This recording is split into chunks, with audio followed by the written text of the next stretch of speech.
How's it going, everybody? It's Pilot Family. We are back with another FPL video, and today we're taking a look at my latest draft with only a couple weeks left before the start of the 2023-24 FPL season. We have a draft for you today. I'll show you all 11 players in the starting lineup, as well as what is on the bench, and what I'm kind of thinking, potentially how it could change, what might be different, what players I'm happy with, what players I'm not happy with, and we'll take a look at kind of the permutations for that as well. If you haven't done so already, make sure you hit that like button, subscribe channel if you are new or haven't done so already. It really helps out the channel. And give us a follow on all the socials, PilotFlame226 on all platforms. So make sure to check us out for that throughout the FPL season. Now, without further ado, let's see what the draft looks like. So this is the draft that I currently have at the moment. There are only around 2 weeks left before the start of the FPL season at the time of recording. It is the 30th of July. The FPL season, I believe, starts on the 12th or something. I think it's a Friday, or it could be, I can't remember when it is. Let's take a look. I can always just scroll down. 11th, there we go. I know I get the date right at some point. 12th is a Saturday, 13th, and then Man United on the 14th. So we are very, very close to the start of the FPL season. So this is the draft I have for you. Made some changes from my initial draft, and it looks pretty solid to me overall. In goal, we have Johnston and Areola. I think these are two, Areola could potentially be the number one, although he did have a bit of a mare in one of the preseason games. But Johnston, I think, could be a decent goalkeeper. Palace's fixtures off the start are quite, they're solid.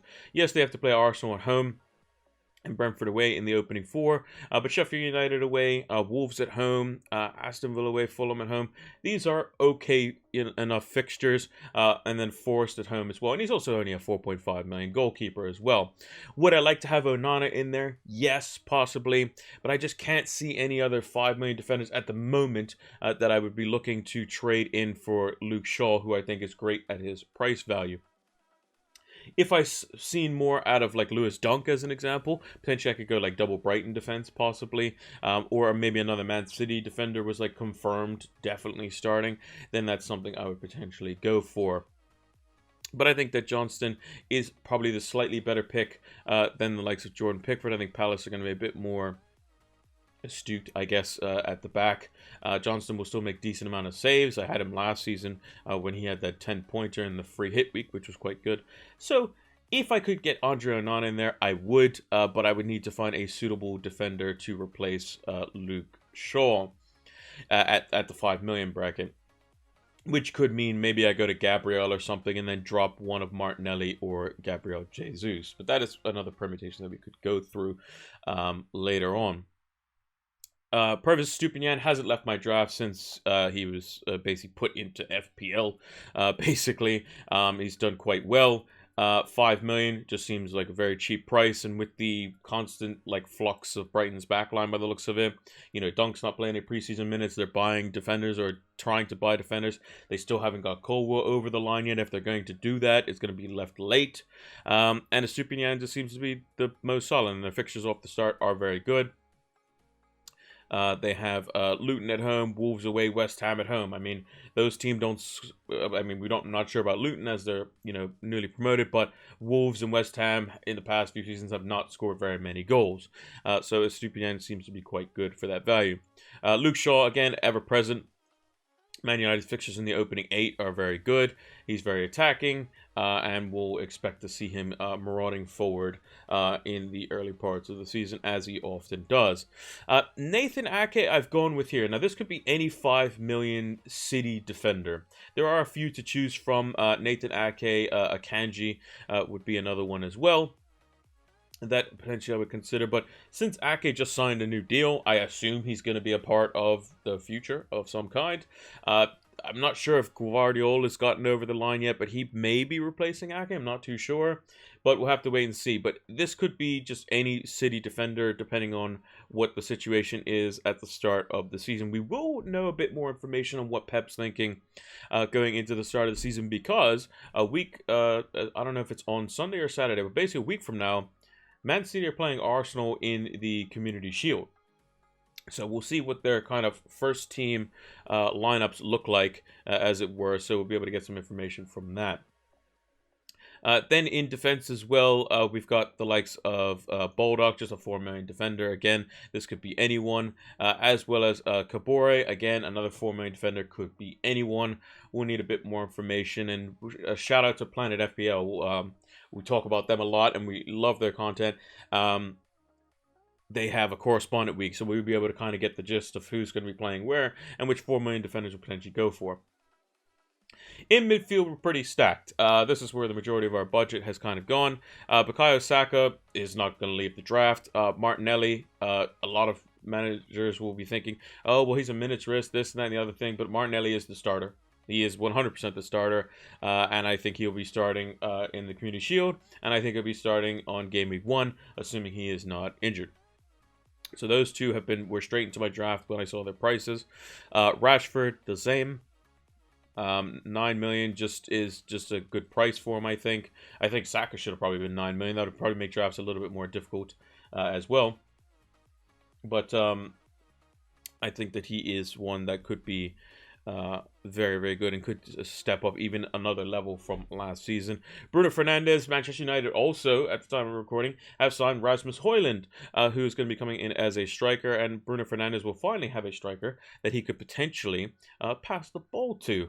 He created the most big chances last season among any player, and he underachieved his XGI by over 4 attacking returns, so he could be doing quite well at 8.5 million this season. And then Phil Foden. Man City have sold Riyad Mahrez, that has been confirmed. Man City have sold Ilkay Gundogan, that has been confirmed. There's still rumors of potentially Bernardo Silva leaving. João Cancelo could potentially be leaving as well, although he doesn't affect Foden's role. But as it currently stands, senior players to play in the forward positions is or in like the midfield positions that is like left-footed, is basically Foden and Bernardo Silva. And that's it. So I expect Foden to get a lot of game time. I expect him to play in the left side of midfield role, potentially where Gundogan is, or potentially playing off the right where Mahrez used to play. And for 7.5 million, that could be quite a bargain. City's fixtures, as we know, are very good in the opening 8. So I expect Phil Foden to be a much higher percentage, especially if he does start in the Community Shield in a week's time, because 7.5 million could be an absolute steal. And also with the likes of Haaland, who's going to be his percentage, I don't even know what it is, but we're going to check it in a second, could be absolutely bonkers. So having just Haaland probably isn't enough for Man City games. And then in the forward line, we've got Gabriel Jesus. We've put him in there strictly because he is the most expensive forward that isn't Kane or Haaland that we can allow to downgrade to the likes of Nkunku or Jackson or whoever in the Chelsea kind of array of attackers there, and we can potentially swap these players in and out as we feel, depending on what we want for Chelsea's good run from game weeks 3 and 4 and 5. And then just a budget forward on the bench. The reason I picked Ellis Sims, I mentioned it on my last video, but basically, he's been transferred to Coventry City. So if I have him in my team, I don't think they get rid of him yet.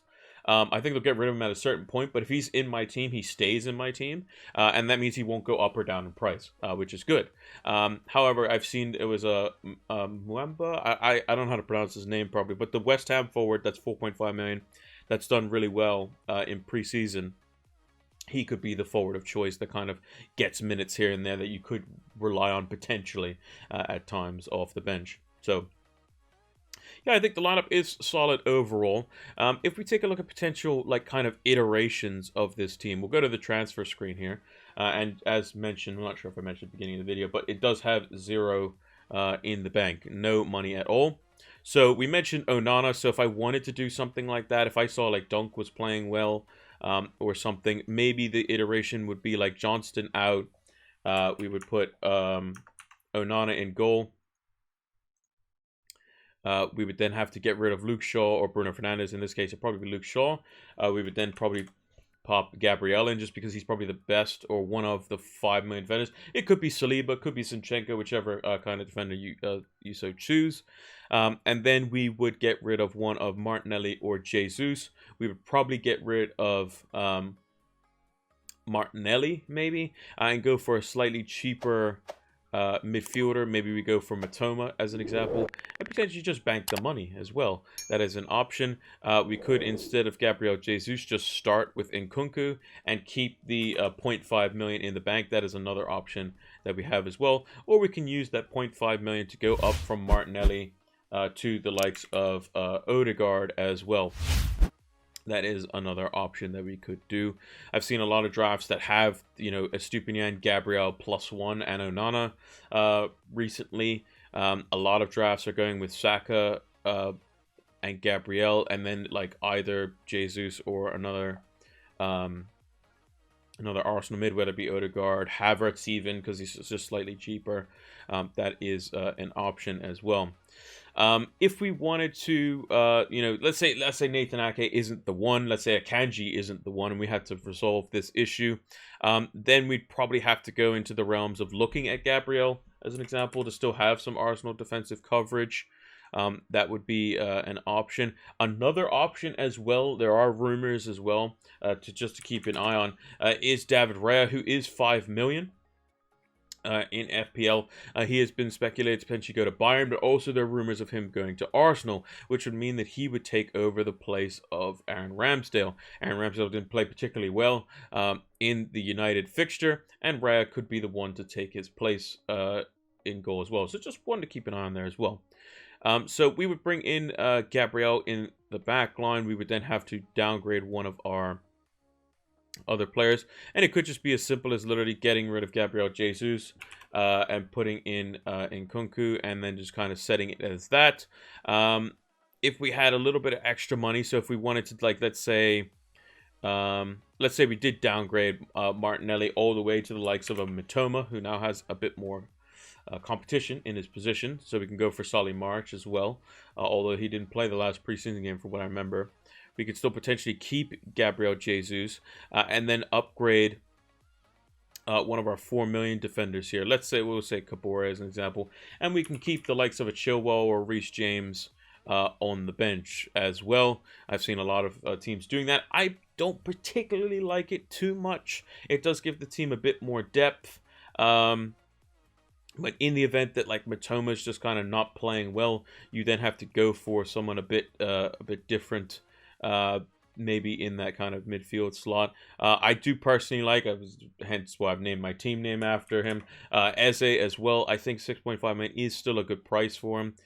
Yes, Arsenal at home isn't the greatest fixture in Game Week 2, but it is at home, so that is somewhat beneficial. So he could be an option there, and maybe I just have to start with him just because he's in my team name. That could be an option as well. And I currently like this gives flexibility as well. Another thing that they also mentioned on FPL Black Box in their episode this weekend gone was flexibility, and basically you want to have certain price points to where you can go from players or move from players with relative ease and have options to do so. So having Gabriel Jesus allows us to basically get any forward we want in the game, barring Harry Kane. Having Erling Haaland means we can downgrade Erling Haaland to any forward we want in the game. This is why a lot of FPL managers are also talking about Liverpool. Should we start off with Trent Alexander-Arnold because he's 8 million? You can always go away from him. It's Mo Salah. He's 12.5 million. He's the most expensive midfielder in the game. You can always go away from him. So are these things a possibility? Yes. Does it mean that your team is better with them in them? Not necessarily. And we can potentially just kind of work around that and kind of work and see what we have here. So let's just let's do this here. So if I wanted to get in Mo Salah, it will probably be at the expense of either Martinelli or Bruno Fernandes. So let's get rid of Martinelli. Let's put in Salah, see what it looks like. Ooh, we need 4.5 million. That's going to be a lot of money. So one thing we can do just to cover our Arsenal, I'm just going to put Gabriel in here. Gabriel would be a good choice and would be a good cheaper Arsenal pick there. Bruno Fernandes would probably have to be downgraded. Bruno Fernandes can be downgraded, I would say. We'll put in just Mitoma as an example. I want to upgrade Johnson to make sure I have Onana, because that'll be 3 United. And then we'd have to downgrade elsewhere in order to cover for Salah. I think that's going to have to involve potentially downgrading Phil Foden to a cheaper midfielder, potentially. Let's say we'll go for... actually, we haven't talked about Mbeumo. He could be an option for us as well. Although I think Vissa might be a little bit better. So we still need 2 million. So I think this is where we would require a 6 million forward. Which would mean leaving out potentially triple Arsenal, which is a problem basically. If Raya were to come in, then yes, you could replace Onana with Raya, and then you got triple Arsenal.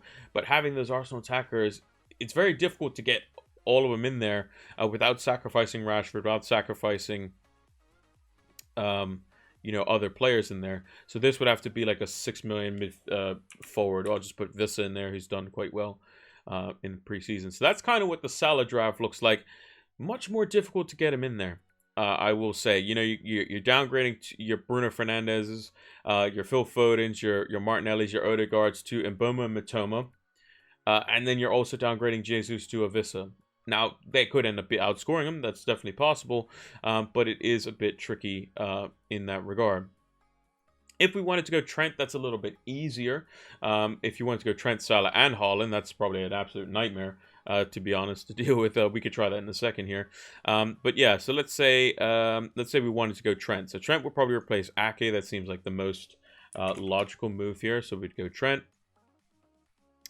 And then we need to make up 3 million somewhere. It would probably be along the lines of Martinelli would probably go, maybe, or would it be Foden? Potentially Foden could go down.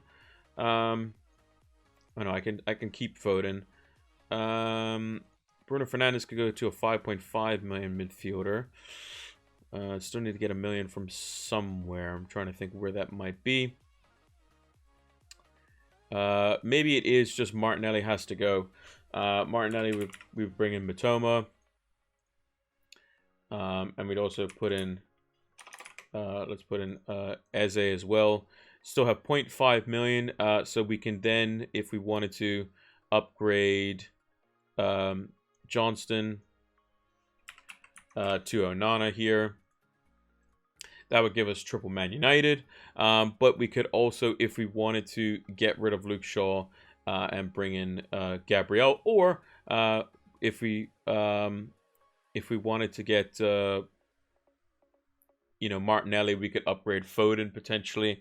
There are definitely options there to do it, but that would be the Trent draft's a little bit more flexible in that regard. You have Onana in there. You have your 3 defenders. Yes, you have 2 4.0 playing defenders. You don't have triple Arsenal per se, but you can definitely, if you wanted to, work around it.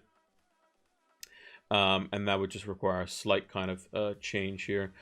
This instead of Foden, we talked about him briefly, but Havertz, if we saw something from him in the Community Shield, technically does allow you to have 3 Arsenal attackers. The only issue is that if you wanted to go away from him, you would have to go to Maddison or Foden specifically, or some type of Man City attacker, which might not necessarily suit what you're looking to do.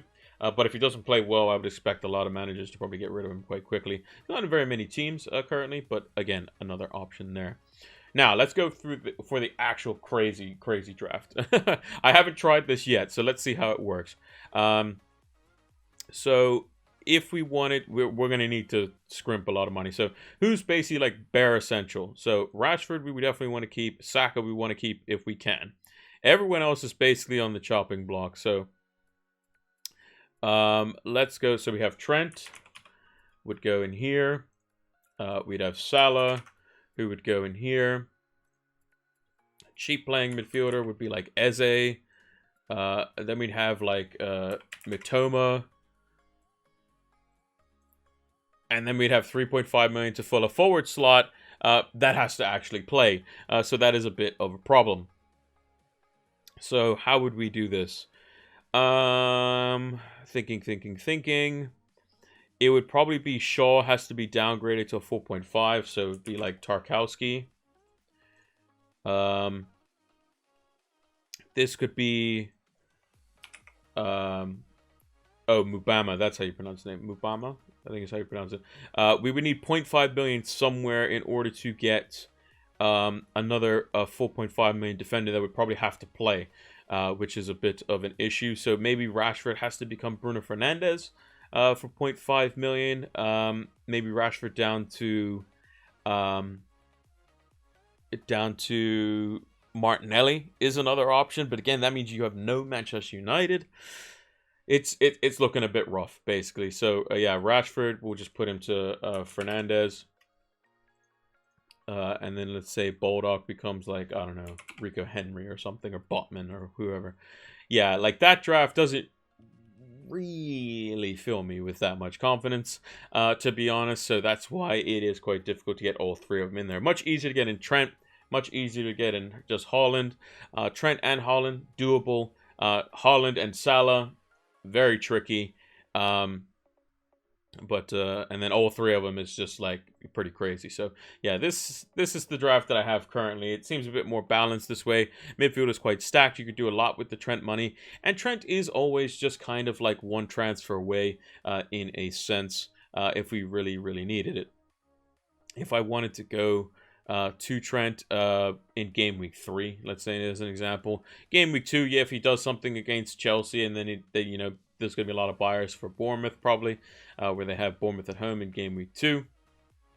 I could technically do like a little mini wildcard in game week 3, which would be oriented around Chelsea as well. So Jesus could go down to the likes of Nkunku or Jackson. Ake could go up to the likes of Chilwell, and then we can kind of work some things out. But that could easily just be Trent as an example, and then Chelsea midfielders are quite cheap. So maybe Sterling pops up as kind of the differential. So we'll have to wait and see. We need a little bit more information. Liverpool still have a few more preseason games yet to play. They played Leicester. They won 4-0, but it was only really the first half that was potentially something to look at. But Leicester aren't the greatest team. It's probably why they got relegated, unfortunately. But Liverpool still have a few more games to go. We'll get a lot of information from Arsenal, Man City, like I said, in the Community Shield. And yeah, no times to panic yet. But let me just think down in the comments below of this draft. Make sure to post yours over on Twitter or X or whatever it's called nowadays. It might have a different name by next week. Who knows? Make sure to post those over, and I'll take a look at them as well. I'm always looking on Twitter and seeing what or X, I don't know, whatever, we're calling it Twitter from now on. But yeah, I'm looking at all the FPL content and that sort of stuff, getting ideas, seeing what different managers are looking at and what they're how they're looking to structure their team.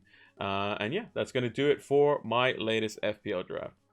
Welcome to the Fantasy Football Scout members area, the one place that you need to be tuned into for the upcoming FPL season. It has a wide variety of resources and tools that will help improve your FPL game today.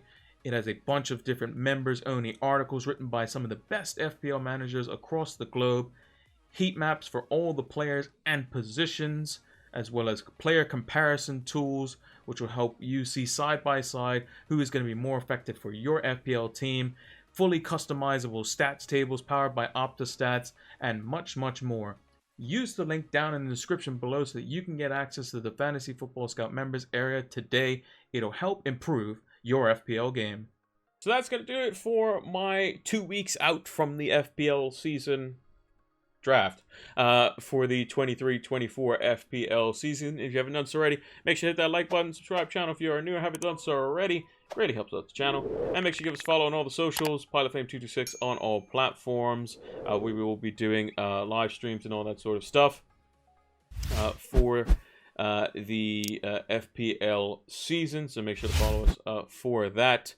And then any content we post will be over on YouTube as VODs or of such, and we'll make sure to also give those notifications for Twitter to make sure, or X, like I said, for when stuff comes out and that sort of stuff. So make sure to check us out. 2 weeks or approximately till the FPL season starts. 1 week until we get a pretty competitive-ish Community Shield game, and we'll see who starts for Man City and Arsenal.